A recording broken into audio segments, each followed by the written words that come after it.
ग्लानिर्भवति भारत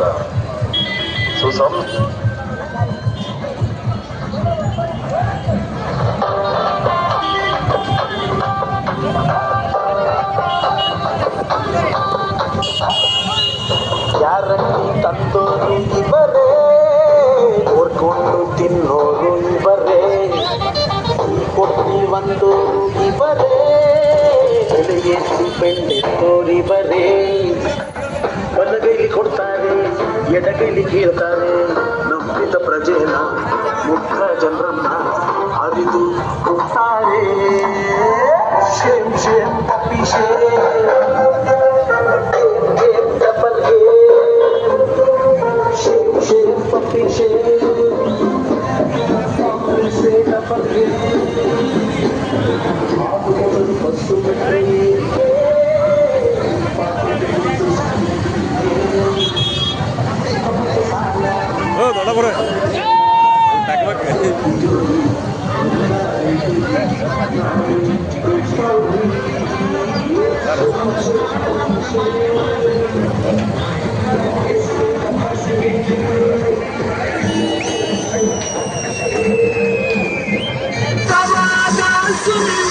ರಾಜ್ಯವ ಕಟ್ಟಿದವರಿವರೇ.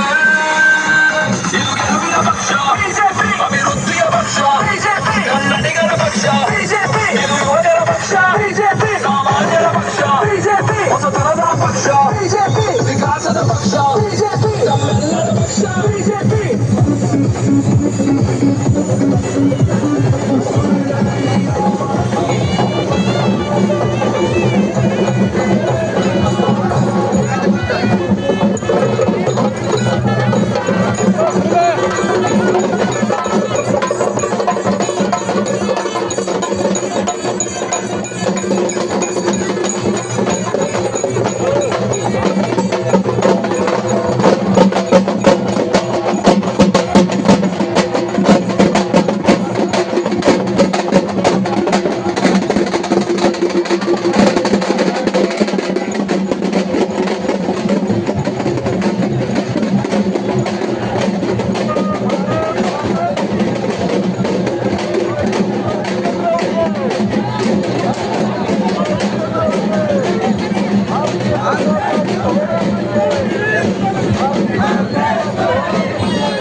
ನಾವು ಯಾರು ಕೂಡ ನಿರೀಕ್ಷೆ ಮಾಡದ ರೀತಿಯಲ್ಲಿ ಎಲ್ಲರೂ ಕೂಡ ಕಾರ್ಯಕ್ರಮದಲ್ಲಿ ಭಾಗವಹಿಸಿದ್ದೀರಿ.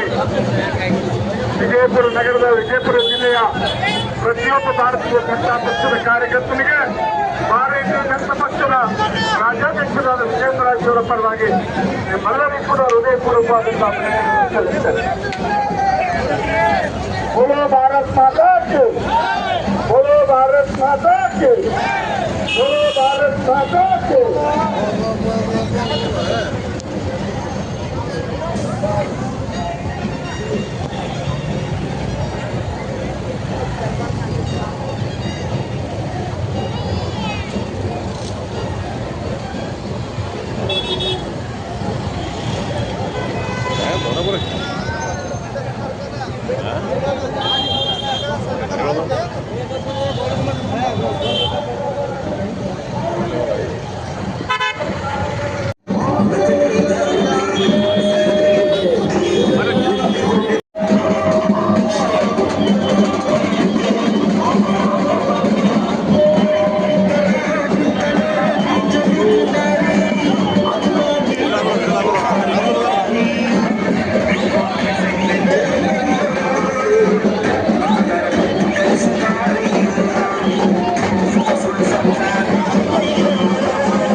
ಪ್ರಧಾನಮಂತ್ರಿ ನರೇಂದ್ರ ಮೋದಿಜಿ ಅವರಿಗೆ, ದೇಶದ ಪ್ರಧಾನಮಂತ್ರಿ ನರೇಂದ್ರ ಮೋದಿಜಿ ಅವರಿಗೆ ಭಾರತ ಮಾತಾಗೆ.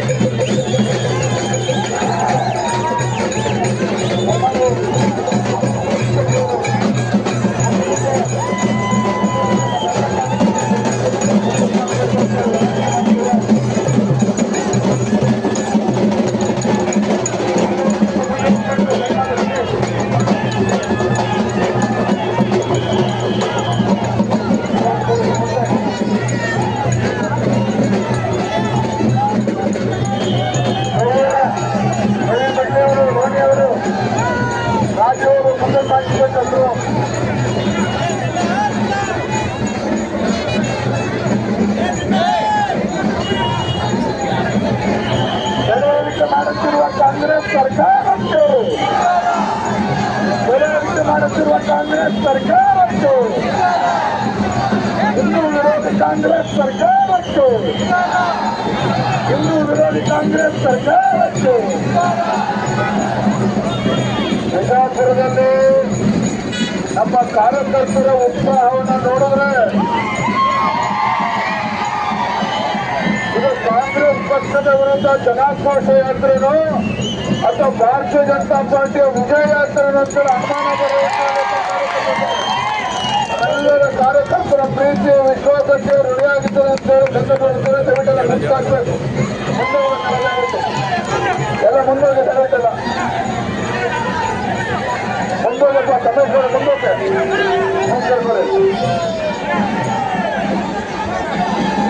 ದಯಮಾಡಿ ಮುಂದಕ್ಕಾಗ್ರಿ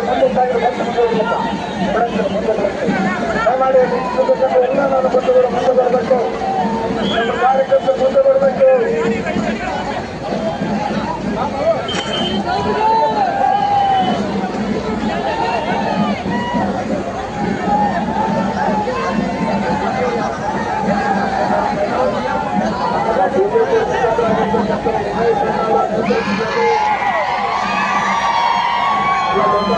ಕಾರ್ಯಕರ್ತರು ಬೆಂಬಲಿಗರು ಬಂದರೆ ಅವ್ರನ್ನ ಕೂಡ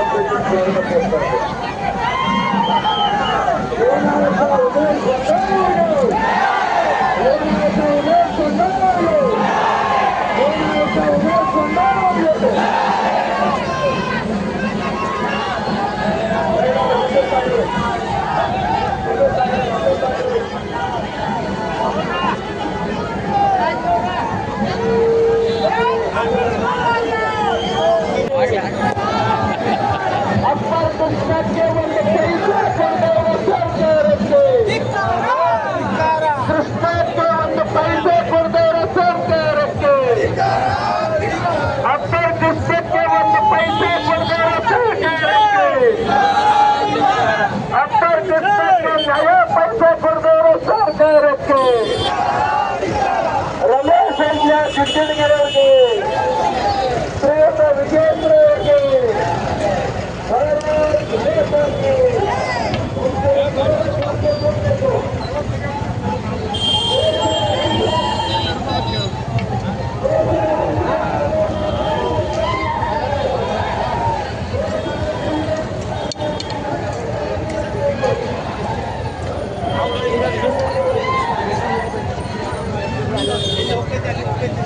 ಸರ್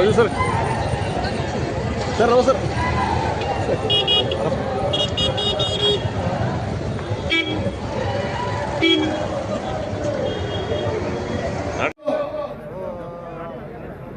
ಎಲ್ಲ ಕಾರ್ಯಕರ್ತರಲ್ಲಿ ನಾನು ವಿನಂತಿ ಮಾಡಬೇಕಾದರೆ ದರ್ಬಾರ್ ಹೈಸ್ಕೂಲ್ನಲ್ಲಿ ಊಟದ ವ್ಯವಸ್ಥೆ ಮಾಡ್ಕೊಂಡು ಹೋಗಬೇಕು. ಸರ್ಕಾರಕ್ಕೆ ಎಚ್ಚರಿಕೊಳ್ಳಿಕ್ಕೆ ನಾನು ಸಿದ್ಧವಾಗಿದ್ದಂತೆ ಅಂತ ಮಾತನ್ನು ಹೇಳಿ ನಾನು ಎರಡು ಮಾತನ್ನು ಮುಗಿಸ್ತಾ ಇದ್ದೇನೆ. ಹೈಸ್ಕೂಲ್ನಲ್ಲಿ ಊಟ ಮಾಡ್ಕೊಂಡು ಹೋಗಬೇಕು. ನಮಗೋಸ್ಕರ ಊಟವನ್ನು ಅಲ್ಲಿರ್ತಕ್ಕಂಥ ಉಗ್ರಗಾಮಿಗಳು ಭಾರತೀಯ ಜನತಾ ಪಾರ್ಟಿಗೆ ಸವಾಲನ್ನು ಹಾಕಿದ್ರು. ಕಾಶ್ಮೀರದ ಉಗ್ರಗಾಮಿಗಳು ಭಾರತೀಯ ಜನತಾ ಪಾರ್ಟಿಗೆ ಸವಾಲನ್ನು ಹಾಕಿ ಬಿಜೆಪಿಯ ಕಾರ್ಯಕರ್ತರು ತಾಯಿ ಅದ್ಯಾಲನ್ನ ಕುಡಿದಿದ್ದೆ ಆದ್ರೆ ಗಂಡಸರಾಗಿದ್ರೆ ಬನ್ನಿ ಕಾಶ್ಮೀರದ ಲಾಲ್ ಚೌಕದಲ್ಲಿ ಭಾರತದ ತ್ರಿವರ್ಣ ಧ್ವಜ ಹಾರಿಸಿದ್ರೆ ಸವಾಲನ್ನ ಹಾಕಿದಾಗ ಭಾರತೀಯ ಜನತಾ ಪಾರ್ಟಿಯ ಕಾರ್ಯಕರ್ತರು ಕೈ ಕೊಟ್ಟು ಕೂತ್ಕೊಳ್ಳಿಲ್ಲ. ಅಲ್ಲಿರ್ತಕ್ಕಂಥ ಉಗ್ರಗಾಮಿಗಳ ಸವಾಲನ್ನು ಸ್ವೀಕಾರ ಮಾಡಿ ಮುರಳಿ ಮನೋಹರ್ ಜೋಶಿ ಅವರ ನೇತೃತ್ವದಲ್ಲಿ ಇಡೀ ದೇಶದಲ್ಲಿ ನಮ್ಮ ಕಾರ್ಯಕರ್ತರು ಲಕ್ಷಾಂತರ ಕಾರ್ಯಕರ್ತರು ಹೋದ್ರು ಕಾಶ್ಮೀರದ ಲಾಲ್ ಚೌಕ್ ಪೂಜೆನ ಸಲ್ಲಿಸ್ತಾ ಇದ್ದಂತ ಪರಮ ಪೂಜ್ಯ ಸಿದ್ದೇಶ್ವರ ಮಹಾಸ್ವಾಮೀಜಿಗಳವರನ್ನ ಮನದಲ್ಲಿ ನೆನೆಯುತ್ತಾ ವೇದಿಕೆ ಮುಂಭಾಗದಲ್ಲಿ ಆಸೀನರಾಗಿರ್ತಕ್ಕಂಥ ಪಕ್ಷದ ಎಲ್ಲ ಹಿರಿಯ ಕಾರ್ಯಕರ್ತ ಬಂಧುಗಳೇ, ಶ್ರದ್ಧೆಯ ತಾಯಂದರೆ, ಪತ್ರಿಕಾ ಹಾಗೂ ಮಾಧ್ಯಮದ ಸ್ನೇಹಿತರೆ,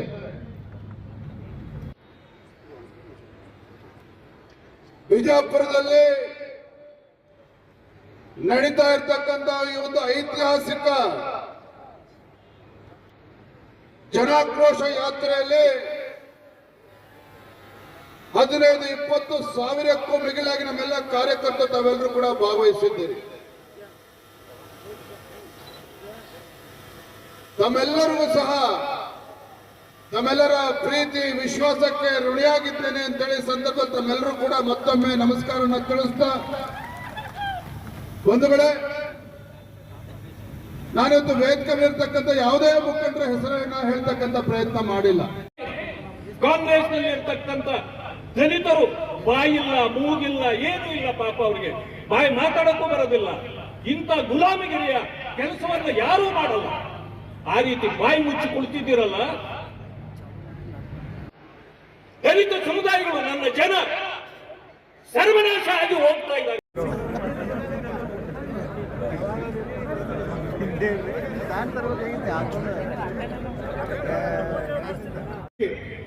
ಬಾಗಲಕೋಟೆ ಮುಗಿಸ್ಕೊಂಡು ಬಿಜಾಪುರಕ್ಕೆ ಬಂದಾಗ, ಬಿಜಾಪುರ ಮೊದಲಿಂದ ಹೆಂಗೆ ಹೆಸರು ಅಂದ್ರೆ ಗಂಡು ಮೆಟ್ಟಿನ ಸ್ಥಳ. ಇದು ಬಿಜಾಪುರ ಗಂಡು ಮೆಟ್ಟಿನ ಸ್ಥಳ. ಹಂಗೆ ಗಂಡು ಮೆಟ್ಟಿನ ಪಾಸ್ ಮಾಡುವಂತ ಕಾನೂನನ್ನ ವಿರೋಧ ಮಾಡ್ಬೇಕಂದ್ರೆ ನೀವೇ ಮನೆಗೆ ಹೋಗೋ ಪರಿಸ್ಥಿತಿ ಬರ್ತದೆ, ನೀವೇ ಮನೆಗೆ ಹೋಗೋದು. ಅದಕ್ಕಾಗಿ ಇವತ್ತು ಜನಾಕ್ರೋಶ ಯಾತ್ರೆ ರಾಜ್ಯಾಧ್ಯಕ್ಷರ ನೇತೃತ್ವದಲ್ಲಿ ಬಹಳ ಯಶಸ್ವಿಯಾಗಿ ಎಲ್ಲ ನಡೀತದೆ. ಇದರ ಮುಖಾಂತರ ಸಿದ್ದರಾಮಯ್ಯ ಸರ್ಕಾರಕ್ಕೆ ಒಂದು ಎಚ್ಚರಿಕೆ ಕೊಡುವಂತ ಕೆಲಸ ನಾವು ಮಾಡ್ತಾ ಇದ್ದೇವೆ. ಇವತ್ತು ಬರುವ ದಿವಸಗಳಲ್ಲಿ ಚುನಾವಣೆ ಯಾವಾಗ ಬರ್ತದೆ ಗೊತ್ತಿಲ್ಲ. ಇವತ್ತಿನ ಈ ಯಾತ್ರೆ ನೋಡಿದ್ರೆ ವಿಜಯೋತ್ಸವ ಟೈಪ್ ಅನಿಸಾಗುತ್ತೆ. ಚುನಾವಣೆ ಆದ್ಮೇಲೆ ಗೆದ್ದ ಮೇಲೆ ಹೆಂಗೆ ಮೆರವಣಿಗೆ ಮಾಡ್ತೀವಲ್ಲ, ಆ ರೀತಿ ಮೆರವಣಿಗೆ ಆಗಿದೆ. ಅದಕ್ಕಾಗಿ ಚುನಾವಣೆ ಯಾವ ಬೇಕಾದ್ರೂ ಬರ್ಬೋದು. ಬರುವಂತ ವಿಧಾನಸಭೆ ಚುನಾವಣೆಯಲ್ಲಿ ಸಿದ್ದರಾಮಯ್ಯ ಸರ್ಕಾರ ಮನೆಗೆ ಹೋಗಿ ಭಾರತೀಯ ಜನತಾ ಪಾರ್ಟಿ ಸರ್ಕಾರ ಬರುವುದು ನಿಶ್ಚಿತ ಅನ್ನುವಂತ ಮಾತನ್ನ ಈ ಸಂದರ್ಭ ಹೇಳ್ತೀನಿ. ಅದಕ್ಕಾಗಿ ಇಷ್ಟು ಯಶಸ್ವಿಯಾದಂತ ಕಾರ್ಯಕ್ರಮ ಮಾಡಿದ್ದಕ್ಕಾಗಿ ಜಿಲ್ಲಾಧ್ಯಕ್ಷರು ಮತ್ತು ಎಲ್ಲ ಜಿಲ್ಲೆಯ ಎಲ್ಲ ನಾಯಕರಿಗೆ ನಾನು ಅಭಿನಂದನೆ ಸಲ್ಲಿಸಿ ನನ್ನ 4 ಮಾತನ್ನು ಮುಗಿಸ್ತಾ ಇದ್ದೇನೆ. ನಮಸ್ಕಾರ. ಜೈ ಕರ್ನಾಟಕ. ರೈತನ ಜೀವನದ ಚೆಲ್ಲಾಟ ಆಡ್ತಾ ಇರ್ತಕ್ಕಂಥ ಕಾಂಗ್ರೆಸ್ ಸರ್ಕಾರ ಸಿದ್ದರಾಮಯ್ಯನವರೇ, ಆ ಭಗವಂತನು ಕೂಡ ಮೆಚ್ಚೋದಕ್ಕೆ ಸಾಧ್ಯ ಇಲ್ಲ. ನಿಮ್ಮನ್ನ ಭಗವಂತನು ಕೂಡ ಮೆಚ್ಚೋದಕ್ಕೆ ಸಾಧ್ಯ ಇಲ್ಲ. ನಾನು ಬಾಗಲಕೋಟೆಯಲ್ಲಿ ಹೇಳ್ತಾ ಇದ್ದೆ, ಸಿದ್ದರಾಮಯ್ಯನವರೇ ಮುಖ್ಯಮಂತ್ರಿಗಳಾಗಿ ಎಷ್ಟು ವರ್ಷಗಳ ಕುರ್ಚಿಲಿ ಕೂತಿದ್ರಿ ಅನ್ನೋದು ಮುಖ್ಯ ಅಲ್ಲ, ಎಷ್ಟು ವರ್ಷಗಳ ಕಾಲ ಮುಖ್ಯಮಂತ್ರಿ ಕುರ್ಚಿಲಿ ಕೂತಿದ್ರಿ ಎಷ್ಟು ಅನ್ನೋದು ಮುಖ್ಯ ಅಲ್ಲ, ಏನ್ ಮಾಡಿದ್ರಿ ರಾಜ್ಯದ ಜನರಿಗೆ, ರೈತರ ಪರವಾಗಿ ಏನ್ ಮಾಡಿದ್ರಿ ಆಡಳಿತದಲ್ಲಿ ಅನ್ನೋದು ಮುಖ್ಯ. ಇವತ್ತು ಇದೇ ಯಡಿಯೂರಪ್ಪನವರು ಮುಖ್ಯಮಂತ್ರಿಗಳಿದ್ದಾಗ ರೈತರ ಹೆಸರಿನಲ್ಲಿ ಪ್ರಮಾಣ ವಚನ ತೆಗೆದುಕೊಂಡು ರೈತರಿಗೆ ಪ್ರತ್ಯೇಕ ಬಜೆಟ್ ಅನ್ನ ಮಂಡನೆ ಮಾಡಿ ರೈತರ ಪಂಪ್ ಸೆಟ್ಗಳಿಗೆ ಉಚಿತ ವಿದ್ಯುತ್ ಅನ್ನ ಕೊಟ್ಟು ಇವತ್ತು ರೈತರ ಜೀವನವನ್ನು ಅವರು ಬದುಕನ್ನ ಕಟ್ಕೊಡ್ತಕ್ಕಂಥ ಕೆಲಸವನ್ನ ಮಾಡಿದ್ರು ಯಡಿಯೂರಪ್ಪ. ದಲಿತ ಶಾಸಕ ಅಖಂಡ ಶ್ರೀನಿವಾಸ್ ಮೂರ್ತಿ ಬೆಂಗಳೂರಿನಲ್ಲಿ ಅವನ ಮನೆಗೆ ಕೆಲವು ದೇಶದ್ರೋಹಿಗಳು ನುಗ್ಗಿ ಬೆಂಕಿ ಇರ್ತಕ್ಕಂಥ ಕೆಲಸ ಮಾಡಿದ್ರು ಸಹ ಅವತ್ತು ದೇಶದ್ರೋಹಿಗಳನ್ನ ತಡಿತಕ್ಕಂಥ ಕೆಲಸ ಸಿದ್ದರಾಮಯ್ಯ ಸರ್ಕಾರ ಮಾಡಲಿಲ್ಲ, ಕಾಂಗ್ರೆಸ್ ಸರ್ಕಾರ ಮಾಡಲಿಲ್ಲ. ಕೇವಲ ಮುಸಲ್ಮಾನ್ ಹೇಳ್ಕೊಂಡು ಇವತ್ತು ವೋಟ್ ಬ್ಯಾಂಕ್ ಆಗಿ ಮಾಡಿಕೊಂಡು, ದಲಿತರ ಹೆಸರು ಹೇಳ್ಕೊಂಡು ಇವತ್ತು ವೋಟ್ ಬ್ಯಾಂಕ್ ಮಾಡಿಕೊಂಡು ಇವತ್ತು ನೋಡಿ ಮೊನ್ನೆ ನಿಪ್ಪಾಣಿನಲ್ಲಿ ಭಾರತೀಯ ಜನತಾ ಪಾರ್ಟಿಯ ನೇತೃತ್ವದಲ್ಲಿ ಭೀಮ ಹೆಜ್ಜೆ ಕಾರ್ಯಕ್ರಮ ಮಾಡಿದ್ವಿ. ಏನಿದು ಕಾರ್ಯಕ್ರಮ? ಏನು ದೇಶಕ್ಕೆ ಸಂವಿಧಾನವನ್ನು ಕೊಟ್ಟಿರ್ತಕ್ಕಂಥ ಬಾಬಾ ಸಾಹೇಬ್ ಅಂಬೇಡ್ಕರ್ ಅವರ ಏನು ಹಿಂದೆ ಬೆಳಗಾವಿ ನಿಪ್ಪಾಣಿಗೆ ಬಂದು ಅವರ ಪಾದ ಸ್ಪರ್ಶ ಆಗಿ 100 ವರ್ಷಗಳಾಗಿತ್ತು. 100 ವರ್ಷಗಳಾಗಿತ್ತು. ಆ ಒಂದು ಭಯವನ್ನ ಪಡೆದೇನೆ ಕಾಶ್ಮೀರದ ಲಾಲ್ ಚೌಕದಲ್ಲಿ ಇವತ್ತು ಭಾರತದ ಧ್ವಜವನ್ನು ಹಾರಿಸ್ತಕ್ಕಂಥ ಕೆಲಸ ಮಾಡಿದ್ದಾರೆ ಭಾರತೀಯ ಜನತಾ ಪಾರ್ಟಿ. ಇವತ್ತು ಭಾರತೀಯ ಜನತಾ ಪಾರ್ಟಿ ವ್ಯಕ್ತಿಗಿಂತ ಪಕ್ಷ ಮುಖ್ಯ, ವ್ಯಕ್ತಿಗಿಂತ ಪಕ್ಷ ಮುಖ್ಯ, ಪಕ್ಷಕ್ಕಿಂತ ದೇಶ ಮುಖ್ಯ ಅಂತಕ್ಕಂಥ ಧ್ಯೇಯದೊಂದಿಗೆ ಇವತ್ತು ಭಾರತೀಯ ಜನತಾ ಪಾರ್ಟಿ ಈ ದೇಶದ ಲಕ್ಷಾಂತರ ಕೋಟ್ಯಾಂತರ ಕಾರ್ಯಕರ್ತರು ಹಗಲು ರಾತ್ರಿ ಶ್ರಮವನ್ನು ಹಾಕ್ತಾ ಇದ್ದಾರೆ. ಇವತ್ತು ಕಾಂಗ್ರೆಸ್ ಸರ್ಕಾರ ದರ್ಬಾರ್ ಬಗ್ಗೆ ಮಾತನಾಡಿದ ಮುಂಚಿತವಾಗಿ 2014ರಲ್ಲಿ ಯಾವ ಪರಿಸ್ಥಿತಿ ಇತ್ತು ದೇಶದಲ್ಲಿ, ಯಾವ UPA ಸರ್ಕಾರ ಇದ್ದಾಗ, ಮನಮೋಹನ್ ಸಿಂಗ್ ಸರ್ಕಾರ ಇದ್ದಾಗ ದೇಶದಲ್ಲಿ ಭ್ರಷ್ಟಾಚಾರ, ಇನ್ನುವರೆಗೆ ನಿರ್ಧಾರ ತಗೊಳ್ಳ ಆ ಕ್ಯಾಬಿನೆಟ್ ಮೀಟಿಂಗ್ ಮುಂದೆ ಹಾಕಿಬಿಟ್ರು. ಅಂದ್ರೆ ಸರ್ಕಾರದಲ್ಲಿ ಗೊಂದಲ ಇದೆ, ಜನರಲ್ಲಿ ಗೊಂದಲ ಇಲ್ಲ, ನಮ್ಮಲ್ಲಿ ಗೊಂದಲ ಇಲ್ಲ. ಅದ ಆಯೋಗ ನೇಮಕ ಮಾಡಿದವರು ನೀವು, ಸಮೀಕ್ಷೆ ಮಾಡಿದವರು ನೀವು. ಮೊದಲನೇ ಸಲ ಮುಖ್ಯಮಂತ್ರಿ ಆದಾಗ ಅದನ್ನು ಹೊರಗೆ ಹಾಕಲಿಲ್ಲ, ಎರಡನೇ ಸಲ ಮುಖ್ಯಮಂತ್ರಿ ಅದನ್ನು ಹೊರಗೆ ಹಾಕಲಿಲ್ಲ. ಈಗ ಅದನ್ನ ಕ್ಯಾಬಿನೆಟ್ ತಗೊಂಡು ಹೋಗಿ ಚರ್ಚೆ ಮಾಡಕ್ ಹೊಂಟು ನಿಮ್ಮಲ್ಲೇ ಗೊಂದಲ ನಿರ್ಮಾಣ ಆಗಿದೆ. ನಿಮ್ಮಲ್ಲಿ ಜನರಲ್ಲೆಲ್ಲ ಕಾಂಗ್ರೆಸ್ನಲ್ಲೇ ಗೊಂದಲ ಇದೆ. ಹೀಗಾಗಿ ಆ ಗೊಂದಲ ನಿವಾರಣೆ ಮಾಡುವ ಸಲುವಾಗಿ ಜಾತಿ ಸಮೀಕರಣ, ಜಾತಿಗಳಲ್ಲಿ ಒಂದು ಸಂಘರ್ಷ ಮಾಡುವಂತ ಕೆಲಸ ಇವತ್ತು ಸಿದ್ದರಾಮಯ್ಯ ಮಾಡ್ತಾರೆ. ಅದಕ್ಕೆ ನಿರ್ಧಾರ ಕೈಗೊಳ್ಳಲಾದ್ರೆ ಇವತ್ತು ಅದನ್ನು ಮುಂದೆ ಹಾಕುವಂತ ಕೆಲಸ ನೀವು ಮಾಡಿದ್ರಲ್ಲ, ಇವತ್ತು ವ್ಯರ್ಥವಾದಂತ ಪ್ರಯತ್ನ ಮಾಡಾಗಿದೆ. ನಾವು ಒಂದು ಹೇಳ್ತೀನಿ, ಇವತ್ತು DK ಶಿವಕುಮಾರ್ ಅವರು ಟೈಮ್ ಬಾಂಬ್ ಇಟ್ಟಲ್ಲ, ಟೈಮ್ ಬಾಂಬ್ ಬಹುಶಃ ನವೆಂಬರ್ ಡಿಸೆಂಬರ್ದಾಗ ಅದು ಯಾವಾಗ ಸ್ಫೋಟ ಆಗೋದು ಗುರ್ತಿಲ್ಲ. ಅವಾಗ ಈ ಸರ್ಕಾರ ಏನಾಗ್ತದೆ ಗುರ್ತಿಲ್ಲ. ಈ ಟೈಮ್ ಬಾಂಬ್ ಇಟ್ಟವರು BJP ಇರೋಲ್ಲ, DK ಶಿವಕುಮಾರ್ ಟೈಮ್ ಬಾಂಬ್ ಇಟ್ಟಾರ, ತಿಳ್ಕೊಂಡ್ಬಿಟ್ಟು ಟೈಮ್ ಬಾಂಬ್ ಇಟ್ಟಾರ. ಇವತ್ತು ಖರ್ಗೆ ಅವರು ಸ್ಟೇಟ್ಮೆಂಟ್ ಕೊಟ್ಟಾರ, ಏನಂದ್ರೆ ನೀವು ಹಿಂಗ ಗುದ್ದಾಡ್ಬೇಕಾದ್ರೆ ಮೋದಿಯವರು ಅಮಿತ್ ಶಾ ಬಿಡುದಲ್ಲಿ ನಿಮ್ಮನ್ನು ಅಂತ ಹೇಳಿ. ಇವತ್ತು ವಾಲ್ಮೀಕಿ ಜನಾಂಗದ ಪರಿಶಿಷ್ಟ ಪಂಗಡ ನಿಗಮದಲ್ಲಿ ಮಂತ್ರಿಗಳಾದಂತಹ ಸನ್ಮಾನ್ಯ ನಾಗೇಂದ್ರ 187 ಕೋಟಿ ರೂಪಾಯಿ ಹಣವನ್ನು ತಿಂದ್ರು. 187 ಕೋಟಿ ರೂಪಾಯಿಯನ್ನು ನುಂಗಿದಂತ ಟೈಮಲ್ಲಿ, ತಿಂದಿದಂತ ಟೈಮಲ್ಲಿ ಸನ್ಮಾನ್ಯ ವಿಜಯೇಂದ್ರ ಅವರು ಬೆಂಗಳೂರಿನಿಂದ ಮೈಸೂರು ತನಕ ಪಾದಯಾತ್ರೆಯನ್ನು ಮಾಡಿದ್ರು. ಆ ಪಾದಯಾತ್ರೆ ಒತ್ತಾಯದಿಂದಲೇ, ಆ ಪಾದಯಾತ್ರೆಯ ಹೋರಾಟದಿಂದಲೇ ಅವತ್ತು ನಾಗೇಂದ್ರ ಅವರು ಪರಿಶಿಷ್ಟ ಪಂಗಡಗಳ ಮಂತ್ರಿಗಳಂತ ನಾಗೇಂದ್ರ ಅವರು ಜೈಲಿಗೆ ಹೋಗುವಂತ ಕೆಲಸ ಆಯಿತು. ಅದಕ್ಕೋಸ್ಕರವಾಗಿ ಮುಂಬರುವ ದಿನಗಳಲ್ಲಿ ಸರ್ಕಾರಕ್ಕೆ ಎಲ್ಲ ಒಂದು ಕಡೆ ಚಾಟಿ ಬೀಸಬೇಕು ಅನ್ನೋ ಕಾರಣದಿಂದ ಈ ಹೋರಾಟವನ್ನು ಮಾಡುವಂತ ಕೆಲಸ ಮಾಡ್ತಾ ಇದೀವಿ. ಬೆಲೆ ಏರಿಕೆ ಅನ್ನೋದು ಅನೇಕರು ಹೇಳಿದ್ದಾರೆ. ಅದು ಬೆಲೆ ಏರಿಕೆ ಅನ್ನೋದು ಬಡವರಿಗೆ ಎಷ್ಟು ತುಟ್ಟಿ ಆಗಿದೆ ಅಂದ್ರೆ ಜೀವನನೇ ಮಾಡಕ್ಕಾಗದಂತ ತುಟ್ಟಿಯನ್ನಾಗ್ಬಿಟ್ಟಿದೆ. ಅದಕ್ಕೋಸ್ಕರವಾಗಿ ನಾನು ವಿನಂತಿ ಮಾಡ್ತೀನಿ, ಸಮಯ ಆಗ್ತಾ ಇದೆ, ನಾವು ಕೂಡ ಸುಸ್ತಾಗಿದ್ವಿ. ನನ್ನ ವಿನಂತಿ ಇಷ್ಟೇ, ಬಿಜಾಪುರ ಜಿಲ್ಲೆಯಲ್ಲಿದ್ದಂತ ಜನರು ನಾನು ನೋಡ್ತಾ ಇದ್ರೆ ಬಹುಶಃ ಇಲ್ಲಿ ಕುಂತಂತ ಎಲ್ಲ ಮಾಜಿ ಶಾಸಕರೆಲ್ಲರೂ ಕೂಡ ನಿಮ್ಮೆಲ್ಲರ ಆಶೀರ್ವಾದದಿಂದ 8ಕ್ಕೂ 8 ವಿಧಾನಸಭಾ ಕ್ಷೇತ್ರದಲ್ಲಿ ಭಾರತೀಯ ಜನತಾ ಪಾರ್ಟಿ ಆರಿಸಬೇಕು ಅಂತೇಳಿ ವಿನಂತಿಯನ್ನು ಮಾಡಿಕೊಳ್ತೀನಿ. ಸನ್ಮಾನ್ಯ ಯಡಿಯೂರಪ್ಪನವರು ನಾನು ಮುಖ್ಯಮಂತ್ರಿಗಳಿದ್ದಂತ ಟೈಮಲ್ಲಿ ಹಲವಾರು ಬಾರಿ ನಾನು ಇಲ್ಲಿ ಬಂದಿದ್ದೇನೆ. ಬಂದಂತ ಟೈಮಲ್ಲಿ ನೆರಾವಳಿ ಬಂದಂತ ಟೈಮಲ್ಲಿ ಸನ್ಮಾನ್ಯ ಯಡಿಯೂರಪ್ಪನವರು ಯಾವ ರೀತಿ ಮದರ್ ತೆರೇಸಾ ಅವರು ಯಾವ ರೀತಿ ಭಿಕ್ಷವನ್ನು ಬೇಡಿ, ಎಲ್ಲರೂ ಬಡವರ ಸಲುವಾಗಿ ಭಿಕ್ಷವನ್ನು ಬೇಡಿ ಅಸಹ್ಯವನ್ನು ಪಡ್ಕೊಂಡಿದ್ದಂತ ಜನರ ಜೊತೆಲಿ ಹೋಗಿ ಅವ್ರ ಹತ್ರ ಕೈ ಕಾಲನ್ನು ಹಿಡ್ಕೊಂಡು ಎಲ್ಲರೂ ಕೂಡ ಮನೆಗಳು ಕಟ್ಕೊಡುವಂತ ಕೆಲಸ ಮಾಡಿದ್ರು. ಬಿಜಾಪುರ ಜಿಲ್ಲೆಗೆ ಹೆಚ್ಚು ನೀರಾವರಿ ಸಲುವಾಗಿ ಸುಮಾರು 2,000 ಕೋಟಿ ರೂಪಾಯಿಗಳನ್ನು ತಂದು ಕೊಡುವಂತ ಕೆಲಸ ಮಾಡಿದ್ರು. ಇವತ್ತು ಎಲ್ಲ ನಾವು ಒಂದು ಅಭಿವೃದ್ಧಿ ಕೆಲಸಗಳು ನೋಡ್ತಾ ಇದ್ರಿ. ಇವತ್ತು ಸರ್ಕಾರ ಏನಪ್ಪಾ ಅಂದ್ರೆ ಏನೋ ಒಂದು ಕಡೆ ಕೊಟ್ಟಿದ್ವಿ, ಅದು ಮುಕ್ತಾಯ ಆಗಿದೆ ಅನ್ನೋ ರೀತಿಯಲ್ಲಿ ಇದರ. ಅದಕ್ಕೋಸ್ಕರವಾಗಿ ಮುಂಬರುವಂತ ದಿನಗಳಲ್ಲಿ ಈ ಸರ್ಕಾರಕ್ಕೆ ಬುದ್ಧಿಯನ್ನು ಕಲಿಸುವಂತ ಕೆಲಸ ತಾವು ಮಾಡಬೇಕು ಅನ್ನೋಂತ ವಿನಂತಿಯನ್ನು ಮಾಡ್ತಾ ತಮ್ಮೆಲ್ಲರಿಗೂ ಒಂದು ಅವ್ರು ಈಗಾಗಲೇ ಕೆಲವರಿಗೆ ಆಲ್ಕೋಹಾಲ್ಗೆ ಅಂತ ಹೊರಟು ಬಿಟ್ಟಿದ್ದಾರೆ. ನೀವ್ಯಾರಾದ್ರೂ ಇಲ್ಲಿಂದ ಕದಲಿದ್ರೆ ನೀವು ಆಲ್ಕೋಹಾಲ್ಗೆ ಹೋಗ್ತಾರೆ ಅನ್ಕೊಂಡ್ಬಿಟ್ಟು ತಪ್ಪು ತಿಳ್ಕೊಬಿಡ್ತಾರಲ್ಲ, ಯಾರು ಎದ್ದೇಳಬೇಡಿ. ಮಾನ್ಯ ಬಂಧುಗಳೇ, ಈ ರಾಜ್ಯ ಸರ್ಕಾರದ ಭ್ರಷ್ಟಾಚಾರ, ಬೆಲೆ ಏರಿಕೆ, ಜನರನ್ನ ಒಡೆಯತಕ್ಕಂಥದ್ದು, ಇದು ಎಷ್ಟು ಹೇಳಿದ್ರೂ ನಮಗೆ ಸಾಲದು. ಆದ್ರೆ ಸಮಯದ ಕೊರತೆ ಇದೆ. ನಿಮ್ಮ ತಾಳ್ಮೆಯನ್ನ ಹೆಚ್ಚು ನಾವು ಪರಿಶೀಲನೆ ಮಾಡಬಾರದು. ನಾವು ಬಂದಾಗಿಂದ ಸುಮಾರು 25,000ಕ್ಕೂ ಹೆಚ್ಚು ಜನರು ನಮ್ಮನ್ನ ಬರಮಾಡಿಕೊಂಡಿದ್ದೀರಿ. ಇವತ್ತು ಅಧ್ಯಕ್ಷರಿಗೆ ಇಷ್ಟೊಂದು ಗೌರವ ಕೊಟ್ಟಿದ್ದೀರಿ. ಪಕ್ಷದ ಶಕ್ತಿಯನ್ನ ನೀವು ಹೆಚ್ಚಿಸಿದ್ದೀರಿ. ನನಗೆ ಬಹಳ ಖುಷಿಯಾಗಿದೆ. ಮಾನ್ಯ ಬಂಧುಗಳೇ, ನನಗಿದು ಪುಣ್ಯಭೂಮಿ. ಯಾಕೆಂದ್ರೆ ಗೋಲ್ ಗುಂಬಸ್ ಇದೆಯಲ್ಲ, ಅದಕ್ಕಲ್ಲ. ಬಾಬಾ ಸಾಹೇಬ್ ಅಂಬೇಡ್ಕರ್ ಅವರು ಈ ನೆಲದಲ್ಲಿ ಭೀಮ ಹೆಜ್ಜೆಯನ್ನ ಇಟ್ಟಿದ್ದಾರಲ್ಲ, ಅದಕ್ಕೆ ನನಗೆ ಇದು ಪುಣ್ಯಭೂಮಿ. ವಿಜಯಪುರ, ಇಲ್ಲಿ ಬಾಬಾ ಸಾಹೇಬ್ ಅಂಬೇಡ್ಕರ್ ಅವರು ಬಂದು ಜನರಿಗೆ ನ್ಯಾಯ ಕೊಡಿಸ್ತಕ್ಕಂಥದ್ದು, ನ್ಯಾಯಾಲಯದಲ್ಲಿ ಹೋರಾಟ ಮಾಡಿ ಹೋಗಿರ್ತಕ್ಕಂಥದ್ದು. ಮಾತೆತ್ತಿದ್ರೆ ಸಾಕು, ಏನು ಅಂಬೇಡ್ಕರ್ ಅವರ ಬಗ್ಗೆ ಮಾತಾಡಿದ್ದೆ ಕಾಂಗ್ರೆಸ್.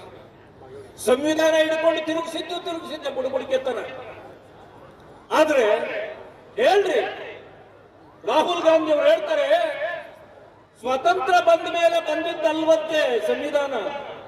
ಅಂದ್ರೆ ಬಾಬಾ ಸಾಹೇಬ್ ಅಂಬೇಡ್ಕರ್ ಬರೆದಿದ್ದಲ್ಲ, 1000 ವರ್ಷದ ಹಿಂದೆನೆ ಬರೆದಿದ್ರಂತೆ. ಆವಾಗ ಈ ರಾಹುಲ್ ಗಾಂಧಿ ಹುಟ್ಟಿದ್ರಂತೆ. ಇದು ಸತ್ಯನಾ? ಬಾಬಾ ಸಾಹೇಬರಿಗೆ ನೀವು ಅಪಮಾನ ಮಾಡ್ತಾ ಇರ್ತಕ್ಕಂಥದ್ದಲ್ವಾ ಇದು? ದಲಿತರಿಗೆ ಮೋಸ ಮಾಡ್ತಾ ಇರ್ತಕ್ಕಂಥದ್ದಲ್ವಾ ಇದು? ಒಂದು ಕಡೆ ಮಾತಾಡ್ತೀವಿ ದಲಿತರನ್ನು ರಕ್ಷಣೆ ಮಾಡಬೇಕು ನಾವೇ ಅಂತ. ಮೊಟ್ಟ ಮೊದಲು ಈ ಊರ ದೇವರಿಗೆ ಹಾಗೂ ನಡೆದಾಡುವ ದೇವರಾಗಿರ್ತಕ್ಕಂಥ ಸಿದ್ದೇಶ್ವರ ಸ್ವಾಮೀಜಿಯವರ ಚರಣ ಕಮಲಗಳಿಗೆ ವಂದಿಸಿ ಇವತ್ತಿನ ಈ ಒಂದು ಐತಿಹಾಸಿಕವಾಗಿರ್ತಕ್ಕಂಥ ಸಭೆ ಯಾವಾಗಪ್ಪ ಅಂತಂದ್ರೆ ಸರ್ಕಾರ ಮಾಡಿರ್ತಕ್ಕಂಥ ಲೋಪದೋಷಗಳ ಬಗ್ಗೆ ಜನರ ಮನಸ್ಸಿನಲ್ಲಿ ಕೆರಳಿಸಿರ್ತಕ್ಕಂಥ ವಿರೋಧವನ್ನ ನಾವು ನೋಡಲಿಕ್ಕೆ ಬಂದದ್ದು. ನಿಜವಾಗಿ ನಾನು ಕೂಡ 18 ವರ್ಷ ಮಂತ್ರಿಯಾಗಿ ಸಾಕಷ್ಟು ಈ ರಾಜ್ಯದಲ್ಲಿ ಜಿಲ್ಲೆಯಲ್ಲಿ ಕೆಲಸ ಮಾಡಿದೆ. ಏನ್ರಪ್ಪ ಇವತ್ತು ಏನು ಪರಿಸ್ಥಿತಿ ಆಗದ ನಮ್ಮ ಜನರು, ಜಿಲ್ಲೆ ಜನ ಅಷ್ಟೇ ಅಲ್ಲ ರಾಜ್ಯದ ಜನರ ಪರಿಸ್ಥಿತಿ ಅತ್ಯಂತ ಚಿಂತಾಜನಕವಾಗಿರ್ತಕ್ಕಂಥ ಪರಿಸ್ಥಿತಿ ಆಗಿದೆ. ನೀರು ತುಟ್ಟಿ, ಹಾಲು ತುಟ್ಟಿ, ಎಣ್ಣೆ ತುಟ್ಟಿ, ಯಾವಾಗಿಲ್ಲ ಹೇಳ್ರಿ, ಪ್ರತಿಯೊಂದೂ ಮನುಷ್ಯ ಯಾವ್ದನ್ನ ಊಟ ಮಾಡಿ ಬದುಕ್ತವ್ರು ಎಲ್ಲರಿಗೂ ಕೂಡ ರೇಟ್ ಹೆಚ್ಚು ಮಾಡಿದ್ರು. ಆದ್ರೆ ಅವ್ರು ಏನು ಹೇಳ್ತಾರ ಅಂದ್ರೆ ನೀವು ಹೆಚ್ಚು ಮಾಡಿರಿ, ಬಿಜೆಪಿಯವರು ಎಣ್ಣೆ ರೇಟ್ ಹೆಚ್ಚು ಮಾಡಿರಿ ಅಂತ. ಮಾರಾಯಗಳ ಎಣ್ಣೆ ರೇಟ್ ನಿರ್ಣಯ ಆಗೋದು ಇಂಟರ್ನ್ಯಾಷನಲ್ ಮಾರ್ಕೆಟ್ನಲ್ಲಿ. ಹೌದು, ನಾವು 2 ರೂಪಾಯಿ ಹೆಚ್ಚಿಗೆ ಹಾಕಿದೆವು, ಆದ್ರೆ ರೈತರ ಸಾಮಾನ್ಯ ಜನರ ತಲೆ ಮೇಲೆ ಯಾರು ಬೀಳೋದಿಲ್ಲ, ಅದು ಕಂಪನಿಗಳ ಮೇಲೆ ಆ ಭಾರ ಬೀಳ್ತದ ಅಂತಕ್ಕಂಥ ಮಾತವನ್ನ ಈ ಸಂದರ್ಭದಲ್ಲಿ ನಾನು ಬಹಳ ಸ್ಪಷ್ಟವಾಗಿ ನಾನು ಹೇಳಿ, ನಿಜವಾಗಿ ಇದು ಒಂದು ಬಹಳ ಕೆಟ್ಟ ಕೆಲಸ ಈ ಸರ್ಕಾರದಲ್ಲಿ. ನೋಡ್ರಿ ಏನೇನ್ ನಡೆದಾವ್ ನೀವೇ ನೋಡ್ರಿ. ನೌಕರಿ ಇಟ್ಕೊಂಡಾರ ಅವ್ರಿಗೆ ಪಗಾರ ತಗೊಳ್ಳೋದ್ರು ಆಗ್ತಿಲ್ಲ. ದಿನ ನಾನು ಆಫೀಸ್ಗೆ ಬಂದು 50 ಹುಡುಗರು ಬರ್ತಾವ, ಸಾಹೇಬ್ರ 5 ತಿಂಗಳು ನಾವು ಪಗಾರ ಮಾಡಿಲ್ರಿ, ಸರ್ಕಾರ ಪಗಾರ ಕೊಡ್ತಂದ್ರೆ ಎಂತದ್ರಿ ಇದು ಹೇಳಿ ನೋಡೋಣ. ಅದೆಲ್ಲ ಬಿಡ್ರಪ್ಪ, ಹೋಗ್ಲಿ, ಅದೆಲ್ಲ ಬಿಡ್ರಿ. ಇನ್ನ ಏನೇನು ಮಾಡ್ತಾರೆ ಗೊತ್ತಾ? ಅವರು ನಾವು ಮಾಡಿರ್ತಕ್ಕಂಥ ತಪ್ಪುಗಳನ್ನು ಮುಚ್ಚಲಿಕ್ಕೆ ಏನೋ ನಾವು ಮಾಡ್ಕೊಂಡು ಹೊಂಟಾರ. ನೋಡಿ ಎಂತಿದ್ದದು, ಏನೋ ಗಣತಿ ಮಾಡ್ತಾರೆ. ಏನು ಗಣತಿ ಅದು? ನೀವು ಮಾಡಿರ್ತಕ್ಕಂಥ ಈ ತಪ್ಪುಗಳನ್ನ ಮುಚ್ಚಿಕೊಳ್ಳಿಕ್ಕೆ ಇವತ್ತು ಜನಗಣತಿಯನ್ನ ಮುಂದೆ ತಂದಿದ್ದೀರಿ, ಸಮಾಜಗಳನ್ನು ಹೊಡಿತ. ಇವತ್ತು ಅಣ್ಣನ ಮಾತುಗಳನ್ನ ಕೇಳಕ್ಕೆ ಬಂದಂತ ನನ್ನ ಎಲ್ಲ ತಾಯಿ ತಂದೆಗಳಿಗೆ ನಾನು ನಮಸ್ಕಾರಗಳನ್ನ ಹೇಳಿಕೆ ನಾನು ಬಯಸ್ತೀನಿ ಬಂಧುಗಳೇ. ಇವತ್ತು ಕಾಂಗ್ರೆಸ್ ಸರ್ಕಾರ ಇವತ್ತು 2.5 ವರ್ಷ 3 ವರ್ಷ ಬಂತು.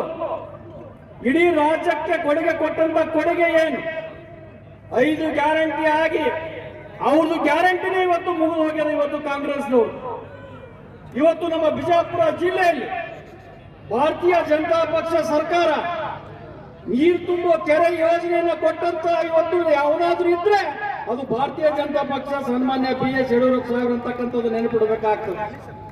ಕಾಂಗ್ರೆಸ್ನವರು ಇಲ್ಲಿವರೆಗೆ 3 ವರ್ಷದ ಒಳಗೆ ಒಂದು ಗುದ್ದಿ ಪೂಜೆ ಆಗಲಿಲ್ಲ. ನಮ್ಮ ಕೇಂದ್ರ ಸರ್ಕಾರದಿಂದ ಬರ್ತಕ್ಕಂಥ ಪ್ರತಿಯೊಂದು ಹಣವನ್ನ ಇಲ್ಲಿ ಇರ್ತಕ್ಕಂಥ ಕಾಂಗ್ರೆಸ್ಸಿನ ಶಾಸಕರು, ನಮ್ಮ ಜಿಲ್ಲೆಯಲ್ಲಿ ಇರ್ತಕ್ಕಂಥ ಉಸ್ತುವಾರಿ ಮಂತ್ರಿಗಳು ಹೋಗಿ ಉದ್ಘಾಟನೆ ಮಾಡ್ತಾರೆ. ಅವರಿಗೆ ನಾಚಿಕೆ ಬರಬೇಕು. ಇವತ್ತು ನಿಮ್ಮ ಸರ್ಕಾರದಲ್ಲಿ ಏನಾದ್ರೂ ಇದೆ? ನೀವು ಸರ್ಕಾರದಲ್ಲಿ ಏನಿಲ್ಲಪ್ಪ ಅಂದ್ರೆ ಏನೂ ಇಲ್ಲ, ಬಗರಿ ಎಲ್ಲ ಮುಗಿದು ಹೋಗ್ಬಿಟ್ಟದೆ ಇವತ್ತು. ಆದ್ರೆ ಇವತ್ತು ಕಾಂಗ್ರೆಸ್ ಸರ್ಕಾರ ಬಂದ ನಂತರ ಎಷ್ಟೊಂದು ಬಾಂಟಿಯರ ಪರಿಸ್ಥಿತಿ ಏನಾಯ್ತು, ಎಷ್ಟೊಂದು ಜನ ತೀರ್ಕೊಂಡ್ರು. ಇವತ್ತು 108 ಅನ್ನ ಕೊಟ್ಟಂತ ಇವತ್ತು ಧೀಮಂತ ನಾಯಕ ಶ್ರೀರಾಮುಲು ಅವರು ಟಯರ್ ಇಲ್ಲಾರದೆ ಗಾಡಿಗಳು ನಿಂತವ್ರಿ, ಹಾಸ್ಪಿಟಲ್ ಅಲ್ಲಿ ಬೇಕಾದ್ರೆ ನೀವು ಕರ್ಕೊಂಡು ಹೋಗಿ ತೋರಿಸ್ತೀನಿ ನಾನು ಅಂತ ಪರಿಸ್ಥಿತಿಯಲ್ಲಿ ಇವತ್ತು ಕಾಂಗ್ರೆಸ್ ಸರ್ಕಾರ ಇದೆ. ಇವತ್ತು ಬಿಜಾಪುರದಲ್ಲಿ ಇರ್ತಕ್ಕಂಥ ಮಹಾನಗರ ಪಾಲಿಕೆ ಪರಿಸ್ಥಿತಿ ಏನಿದೆ?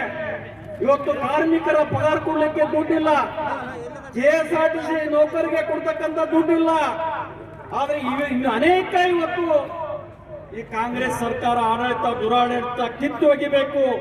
ಈ ಕಿತ್ತು ಒಗಿಬೇಕಪ್ಪ ಅಂದ್ರೆ ನೀವೆಲ್ಲರೂ ಮುಂದಿನ ದಿನಮಾನಗಳಲ್ಲಿ ಬರ್ತಕ್ಕಂಥ ಚುನಾವಣೆಯಲ್ಲಿ ನೀವೆಲ್ಲರೂ ಕೈ ಜೋಡಿಸಬೇಕು. ಜಿಲ್ಲಾ ಪಂಚಾಯತಿ, ತಾಲೂಕ್ ಪಂಚಾಯತಿ, ಭಾರತೀಯ ಜನತಾ ಪಕ್ಷಕ್ಕೆ ನೀವೆಲ್ಲರೂ ಆಶೀರ್ವಾದ ಮಾಡಬೇಕಂತಕ್ಕಂಥ ಮಾತನ್ನ ಈ ಸಂದರ್ಭದಲ್ಲಿ ಹೇಳಲಿಕ್ಕೆ ನಾನು ಬಯಸ್ತೀನಿ. ಬಂಧುಗಳೇ, ಇವತ್ತು ರಾಜ್ಯದಲ್ಲಿ